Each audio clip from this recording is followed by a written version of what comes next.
everyone. Welcome into another edition of Talking Fitchburg. It is Wednesday, December 19th. Welcome. I'm Andrew Bamlitz. Here I am again. It's Wednesday. Forgot Jeremy was not in today, of course. I know I said yesterday, maybe you'll see Jeremy. Well, you will. Again, we'll see him in the guest segment today. But nevertheless, here I am once more on screen with all of you lovely folks. Thanks for tuning in today at noon. We got a good show for you today. We got some good headlines, some things coming up tonight, things coming up in the new year, and just some safety things for you and your pets, about your pets, specifically cats and dogs. Digest today, we're going to talk about ReadyWisconsin wants you to celebrate the holiday safely. So we'll have some safety tips from ReadyWisconsin.gov. And then in the guest segment, we go out to Apple Wellness, which is a local health medication store in Fitchburg up by Target there. And Jeremy goes out there and visits and has a talk with some of the folks that work there at Apple Wellness. So we'll have that in the guest segment. And, of course, at the end, we'll have PB&J and maybe some national headlines and coming up what's up tonight on the Com channel. So nevertheless, let's get right to it. So we're going to start with weather today. It's a little rainy, potentially. Mild temperature continues today, along with increasing clouds and chances for rain and drizzle. Should not be raining this time of year, folks, at least not here in Wisconsin. Light precipitation potential will increase through the day into tonight, with rain eventually mixing into snow on Thursday. No accumulation is expected of snow. So there you go, a little bit of rain. But still, it's nice temperature-wise around here, so I could get used to that in December. I'm okay with this right now, just not the rain. We don't need the rain. All right, next we're going to talk about, we've told you about this in the past, a meeting coming up, the VASD Attendance Area Advisory Committee has a meeting tonight, the 19th, at the Central Office Boardroom, which is 700 North Main Street. And again, that's tonight, 6 p.m. to 8:30. So the AAAC, which is the Attendance Area Advisory Committee, is developing recommendations regarding elementary and middle school boundaries to take effect in starting 2020 and the 2021 school year. This work is in preparation for the district's facilities projects being completed following their successful referendum.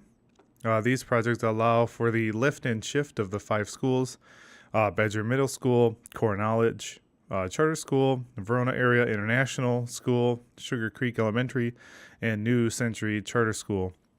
All of those are getting moved to new locations while closing 2 of the buildings and adding a high school.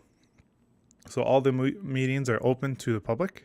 Again, they're at the central office, so that's tonight.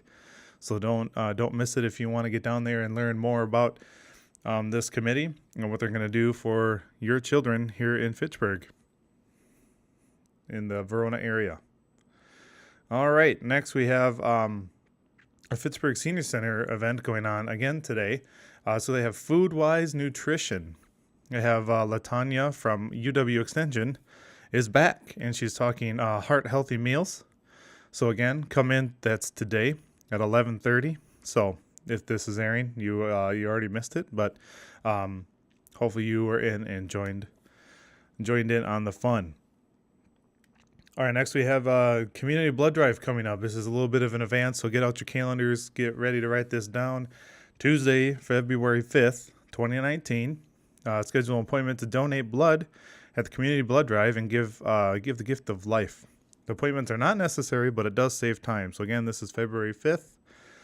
Starting at 11:30, goes till 3:30, right here in the Oak Hall room in the community center, which is 5510 Lacey Road, right here on City Hall campus. If you would like any information, you can call 270-4213. But again, go to the Red Cross website and you can schedule an appointment. I highly recommend scheduling it because you can get it set. You can pre-answer all the questions day of, or within 24 hours, I believe, just to speed your process up here. And all you have to do is, get the finger prick to check your hemoglobin level and then get on the chair and get donating. So please come down. It really helps us out as a whole, and everyone needs to give blood if they can, because everyone will eventually need blood in their life.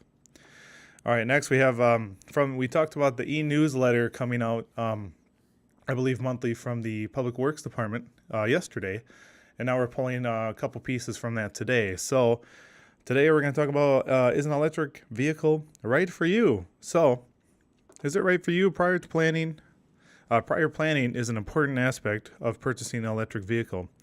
Luckily, you do not have to start from scratch, as there are many resources available to educate and prepare a new electric vehicle, or EV, driver to hit the road. Check out the links below. You can see them here on the screen, and they take you to websites that help you determine, the different types of electric vehicles, whether it's a hybrid, whether it's a hybrid plug-in vehicle or a completely electric vehicle, what the differences are, and, what you need to know before purchasing these types of vehicles. Also in this, it says, made the leap to electric lifestyle, find a place to plug in and help others who are pioneers like yourself. So here's another website, plugshare.com, that helps you find places to plug in your vehicle, and that's what you need, right? Your electric car, you need to plug in. So it helps you find the places in your area. Hopefully you're in a bigger metropolitan area of some kind. I know they're getting more and more frequent finding them around. So check out that website. It'll be handy for you and your electric car to keep it charged and keep you moving. All right, last but not least, we're going to talk about some dog and cat pet safety. This is from Dane County. This is a publichealth.com right here in Dane County. So the majority of our animal service calls are about cats and dogs. Being a responsible owner enhances the safety of the whole community. So here's some tips for those cat owners. Here's your responsibilities. Make sure you know the cat laws in your area and licensing laws in your area. Cats should wear owner identification and a rabies vaccination tag. So put that right on their collar. Cats must be leashed when off their owner's property, which most people don't think about, but if you do take your cat out, which people do, please have them leashed. Cats must not be allowed to run at large or trespass on public or private property. So that's a big one with cats especially. Cat laws vary throughout the state. So again, make sure you look at your local municipality laws for anything with your cats, and contact your local municipality for more information. Next, we're going to look at dog owner responsibilities. So again, licensing and laws, look them up in your area for your dogs. Keep your dog's rabies vaccination and dog license current. Always have your dog wear current rabies license and owner ID tags. Obtain and display a dog park permit anytime your dog is in a park in which dogs are allowed. Next, we'll go through keep your dog leashed and only take it where it is welcome. Keep your dog leashed when off your property unless you're within the off-leash exercise areas in parks where dogs are allowed. Do not allow your dog to trespass on public or private property or run at large, unleashed or attended. Do not allow your dog in any park where dogs are prohibited, school grounds, beaches, or public cemeteries. Next will be keep your pets safe. Provide your dog with adequate shelter from sun, wind, and precipitation when your dog is kept outside. Do not confine your dog in a vehicle in extreme heat or cold weather. If your dog is bitten by or fights with another dog or a wild or stray animal, please report to Animal Services at 608-255-2345 and then ask for Animal Services officer.